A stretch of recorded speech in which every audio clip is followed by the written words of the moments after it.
ষষ্ঠীর বার করেছি, তাই এখন যাব জল ঢালতে। তার জন্য চলো ঝটপট করে রেডি হওয়া যাক। আর আজকে আমি পরছি নতুন একটা লাল সাদা ছাপা শাড়ি। তো প্রথমেই মা আমাকে সুন্দর করে শাড়িটা পরিয়ে দিল, আর আমি আগে থেকে সেজে নিয়েছিলাম। সাজ বলতে কিছুই নয়, এই গরমে শুধুমাত্র একটু লিপস্টিক আর কাজল, ব্যাস এতটুকুই। আর এখন আমি যে জুয়েলারিটা পরছি এটা আমার নিজেরই বানানো, আজকে পরবো বলে কালকে বিকেলে এটা তৈরি করেছি। আর এটা কিভাবে বানিয়েছি সেই ভিডিও খুব তাড়াতাড়ি আপলোড করব। দুদিকেরই দড়ি দুটো সামনে অথবা পেছনে দুদিকেই রাখা যেত, কিন্তু আমি রেখেছিলাম সামনের দিকে, কারণ সামনের দিকে রাখার ফলে জিনিসটা দেখতে একটু ইউনিক লাগছিল।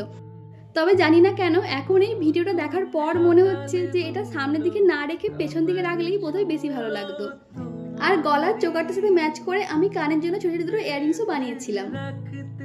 আর শাড়ির সাথে হাতে কয়েকটা চুড়ি না পরলে হাত দুটো কেমন যেন বড্ড ফাঁকা ফাঁকা লাগে, তাই এখানে কয়েকটা চুড়িও পরে নিলাম।